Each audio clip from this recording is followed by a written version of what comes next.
Friday, January 13th, market analysis, Stan Ehrlich. Good morning, about 10 o'clock California time. I'll start out this morning, as I usually do, with the stock market indexes and specifically the S&P 500. For the last several days now, I've been talking about a possible very large head and shoulder bottom forming. My expectation is that around the end of January or the first week of February, we're going to see a low. And that low price-wise should be in the ballpark of 365, 366, a couple of 3 points above or below. 360s would be just fine. Timing is pretty important as well. So far, we have seen a low, and that has been on December 22nd. It was earlier than I would expect, except for the first shoulder does have two lows involved in it, and the second shoulder or last shoulder could very well have two lows involved in it. That implies that the market is just about to turn down. If not yesterday's high was the high, but you can't prove it at the moment. We're only down 30 cents, less than a third of a point, hardly anything, and about the high of the day and last, where the market closed yesterday, of course. But all my expectations in the last couple of weeks, I was talking about a rally up to this area, 36.31, I believe, was my highest expectation. And we got up a couple of points higher than that yesterday, but didn't stay there. Now we have an inside trading range day, no higher, no lower than yesterday's range, doji so far. And that doesn't prove much one way or the other, except a little bit of a lack of direction on an extremely short-term basis. Let's go look real quick at the 1 minute chart, and I can cover several days here. So this is the beginning of this morning when it gapped down, rallied back up to almost unchanged, and is back to the same levels, making a new high for the day by a very small amount just 2 minutes ago or less. So far, going no place. Now, again, if this starts closing below yesterday's low, I'm going to feel a lot more confident about what I'm talking about. And that, again, is the beginning right now. I thought maybe it was yesterday, I can't prove it yet, of a break that's going to get down into this little circle. And I'm going to try something new here real quick, since I want to highlight this, something a little different for you guys. This is the circle that I'm talking about. When I let go of the mouse, the green line disappears. In a few seconds, there it goes. But at least I've highlighted it. Right there, at that point in time and price would be just about perfect for me. That's as best I can say. That implies that we're going to have something in the ballpark of a 30-point break, a little bit larger maybe, in a very short period of time, about 2 weeks. Now, I got to point out, please, from this high to this low was 4 days, and it was over 30 points. So it's not that it can't happen. It just recently happened. And bear markets or bear moves come down faster than bull markets go up. Okay, enough said about my expectation on the spider. If we do start to get stronger and start to break the major bear trend line from the beginning of the bear market and the hypothetical neckline at the moment, then we're talking about a different story completely. I will claim that this is the last shoulder low.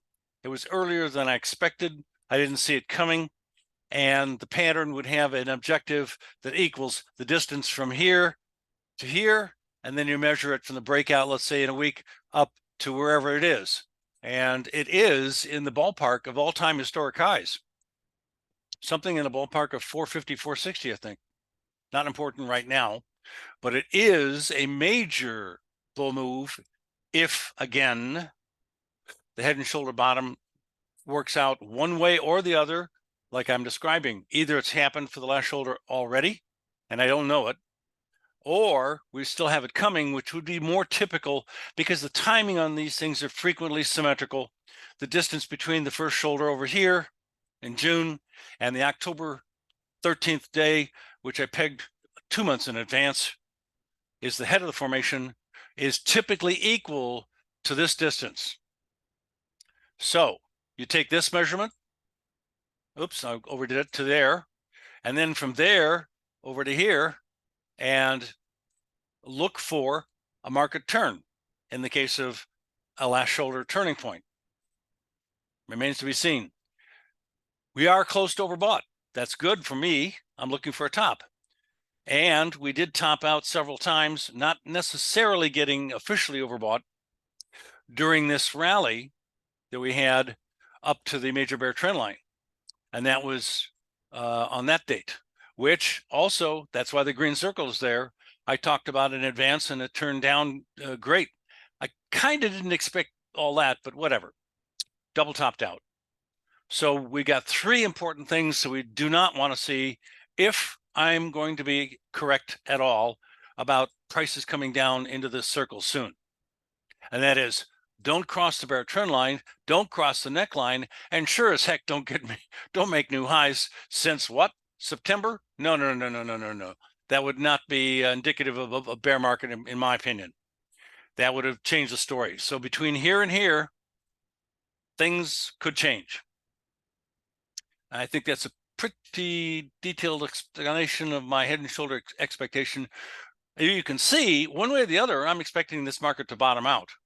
So I'm in the process of turning bullish long-term for the whole year. For this year, I think we're going to have a bull market.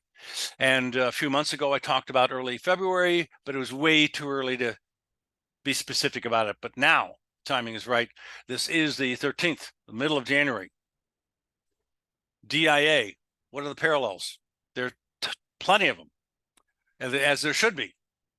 We have the shoulder low, which in itself, like the spider, was a small head and shoulder bottom all by itself over a 2-month period. Worked great. Past tense, just in textbooks now. The head is a double bottom instead of a single October 13th low. This is a 2 different lows over a couple of weeks, which is fine. You find bullish formations at bottoms, whether they're part of another bigger formation or not. Usually they're not. The last shoulder low, again, could have been made. I'm thinking that's too early and a little bit too high, but it doesn't look bad. And the neckline in this particular case slants upward. That's it right there. So there is a pattern, or one still developing, and it would be very bullish. It would easily make new historic highs. This is the COVID crash in 2022. I'm sorry, 2020. Needed to drop a 2. And the bull market since, and yes, we did get a bearish engulfing ER sell signal on the exact high day, January 4th, last year. And that picked the beginning of the bear market that we went into all year long. But look what DIA has already done. It has already crossed its major bear trend line, and that was back in early November. Rallied up nicely, came down to the trend line, and that basically held. And now we're trying to make new highs for the move. Again, not particularly the kind of comment you would make if you were bearish. But new highs need to be made. The neckline needs to be crossed. And by the way, when you cross the neckline, there's 3 things that often happen. You gap the day that it crosses the neckline and frequently across the neckline. Secondly, the volume is usually very high. It's a breakaway volume. And thirdly, you might get overbought. So that causes a correction back to the neckline, typically. Not always happening, but usually. And then new highs again after that, and you're on your way. So did I miss the last shoulder low? I'm not sure. I still think there's a couple of weeks to come down fairly sharply and make that last shoulder low or complete the shoulder that's already started to build. QQQ. Now, it's been the weakest for the last year plus.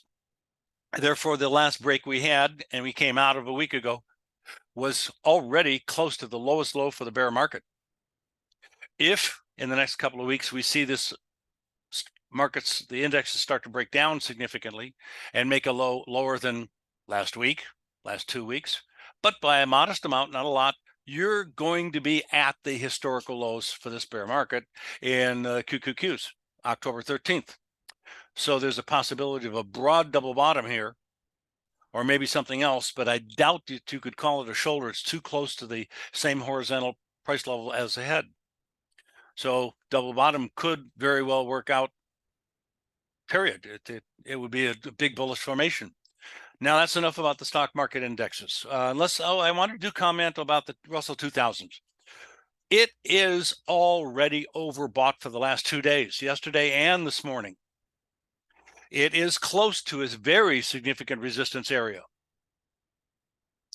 It has created a broad double bottom already, and that was in June, and then in September, October, a little mini, smaller double bottom, like the Qs, including the last low being a new low for the whole bear market with a very, very, very strong close. The only reason why I didn't get a green ER buy signal on this particular date, October 13th, in the Russell 2000 is because it didn't quite get oversold. The others did, but this one didn't. All right. Remember, it's automated. I can't tell it what to do. I already did that when we programmed it. Now, this is setting up pretty good. Any old time, I think the market's going to start to turn down. I see that we actually came up apparently to around unchanged, or maybe a hair higher a moment ago on the S&P. All right, futures. Let's look at the futures market. It was a futures broker over 30 years, I think over 35 years, by the way. Conti Commodity Services, and then several other firms, including my own Ehrlich Commodity Futures, small IB. Okay, start out with gold. Overbought now for 2 or 3 days in a row. Don't run after markets that are overbought, trying to buy them. It's frustrating. It's not easy. You want to run after it. It's going straight up. It looks good. Every time you turn around, there's more money in the theoretical trade you made an hour ago, a day ago, 2 days ago. But it's not a safe thing to do. These things open sharply lower sometimes and erase any profits you may have had for a day or two on the opening bell. They drop very quickly. Don't chase a bull. Don't chase a market that's in overbought conditions. You should have been buying it when it was oversold and it looked bad and it had gone down a chunk, and maybe it is at a support area. Maybe you were having a bullish engulfing also and some sort of a buy signal like I did on the first low, September 28th. And there are plenty of other reasons as well, but that's when you should be buying. I know it's difficult psychologically. Trading, investing in general, to a degree, is a counterintuitive activity. When it looks good, it's bad, and when it's bad, it looks good. You have to learn how to think that way. I call it bass backwards. That's a good one, actually. Next chart, platinum. Hey, we got a sell signal 2 days ago. It's working great. We had a slightly lower close yesterday, and today we're down a significant amount. The high is lower than yesterday's high. Today's low is a new low since the sell signal on Wednesday. On Wednesday, it made a tiny bit of a higher high, and then kaput. It dropped sharply, closed lower on the day. Overbought conditions existed. Bearish engulfing existed. We got our signal. Much like here, here, and here, and of course, what a whopper that was here. All right, next chart. And I'm still bullish on gold. The trend is up. I don't see anything happening that causes a trend change. The downside correction, I already talked about it possibly stopping around today's lows, but that's the highest level. There's a decent chance it could come down to about 84, 985, somewhere in there. Next chart. Silver hasn't topped out. This could be a new high closing price, not a new high ground yet. It still has to get above and stay above 2470. And then it's got some resistance from way back earlier in the year, March, to deal with, like it started to already a couple of weeks ago. It's going to have some problems. I'm going to be neutral to mildly friendly on this. Next, corn, big sideways trading range. One could claim it's a gigantic pennant formation. Neutral to friendly. I did get a sell signal a couple of weeks ago. It worked great for a couple of days. That's all I need to get started. If it stops me out real quick, I still made money. If it doesn't, like this buy signal at the bottom that lasted over a month, great. These ER buy and sell signals, the red and green bars, sometimes they're gigantic, incredible, huge long-term trades over a year.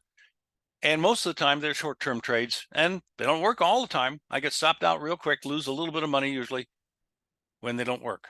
Next, cocoa. Friendly, how can I help not to be friendly? The trend is up, bear trend lines have been crossed. Don't know what to do with this at the moment, except I think it's going to make new highs real soon. Next, soybean oil. Neutral, again, a large pennant formation potentially. So I did get a buy signal smack at the bottom of the break, which is great. Again, that's why I built this trading system over a decade long. It's been taking, and you're never finished with software. Also, wow, I also caught the low here way back in December 15th, 21. Okay, two profound ones so far. Friendly to neutral on soybean oil at the moment. Next, live cattle. How can you not be bullish in live cattle? Haha. Trend is up. No sign it's going to stop. Looks like it's going to make a new high in the next week or two. No signals at the moment. It was overbought. It did have a downside correction. It is testing support. Maybe you're going to get a buy signal pretty soon at a very slightly lower, maybe a little under 160. Next, natural gas. Oversold again and again now in the last week and a half. Looks like it's trying to bottom out. The momentum to the downside is dying. I hate to say this, I don't have any buy signals, but this could be a minor buy if you manage your risks very tightly, or wait for some kind of a new high for a day or two. I'm neutral to a little friendly, very short term, but the longer term trend is down. If you're asking about a month from now, I think it's going to be lower. Next, high grade copper, overbought, don't chase it. Outside trading range today. If it closes lower than yesterday's close, which it is not very much higher on the day, so it could slip easily to get lower than yesterday's close, I will have a red bearish engulfing ER official sell signal, but that hasn't happened yet. But this has got a lot of parts of a sell signal. High grade copper, HG. Interesting. Yep, this is something to keep a close, very close eye on. Next, wheat. Neutral to bearish. Next, live hogs. Miss Piggy just challenged significant support very accurately and is trying to turn around, and it's oversold for a few days. So I'm expecting a little bounce, but probably not much more than like 84, 84.20, somewhere in that ballpark. And then we'll see. Next, coffee. Got oversold. Warned you about this. Came up a little yesterday, coming up a little bit more today, starting to get out of an oversold condition. I think it might get up to 160-ish, maybe a little less, but in the ballpark of 160, 162 or 3, and turn down again. The trend is down. You want to wait for a rally and a bear trend to go short. Next, OJ, neutral. Next, soybeans, neutral. Next, heating oil, also neutral. Big pennant formation. This is trying to build, I think, some kind of gigantic top. Yeah, I feel comfortable saying that. Look at the huge bull market that lasted a couple, 3 years. Yeah, okay. I think this is building some sort of a gigantic top, and I don't know what to do with it at the moment. Next chart. E-mini, of course, is a stock market index as well as a futures contract. And on October 13th, we got a fantastic buy signal. Even a little warning that it was trying to bottom out with a couple of buy signals that worked so to bad. One of them didn't work at all. The other one worked pretty good. Okay, buy signal right here. Went straight up for about 3.5 days. All right, so maybe this has formed that last shoulder low. Maybe it hasn't. You know how I think about the next 2, 3, 4 weeks. Next chart. Sugar. Could be forming a head and shoulder top. The last shoulder is in the process of being formed. Maybe. I expect a little bit more strength short term, like week or something. We did get oversold and we're rallying out of that. And I know I mentioned being oversold at support at the time. There's very little doubt in my mind about that. I don't miss those opportunities. But I didn't get a signal. So idea is right, but no automatic trading signal. Next, bond futures and 10-year notes are next. I've been mentioning that the interest rate futures appear to be building some sort of a long-term bottom. I can't put my finger on it yet. Don't have too much more to say about it than that. We're kind of close to overbought, but not quite. So there could still be a test of 132. Today we had a higher high, but a lower close, it looks like. And if that happens, we have a minor, not particularly trustworthy bearish reversal, higher high and a lower close, but that's about it. And getting close to overbought counts for just a little bit, but not much. So neutral at the moment. Give it a couple point worth of bounce up and down leeway here. That's about it. 10-year notes, same commentary, except that, hey, look, we actually made a minor new high, but that still counts as a double top. It's not that much of a new high. And we're now making new lows of the day. So 10-year notes have failed to stay in new high ground, which is typically bearish, and is starting to slip. Okay, this adds to my slightly bearish commentary on the bonds also for the next few days. But it's not overbought, so I can't actually say that, but it came very close. Next, crude light, crude oil, long-term trend down. We got a double top formation, and the second high was a bearish engulfing ER sell signal. Love it. Lately, just the trend is still down, but not as aggressively as it was before. In the next week or two, I would expect to see 70 or lower. In the meantime, it's possible we're going to get the low 80s and then turn down. We're close to the low 80s already at 79.50 right this moment.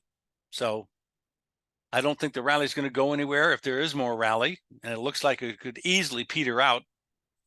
And I think we're going to see 70 or lower. So I'll vote for being bearish. Next chart. Soybean meal, close to being overbought again.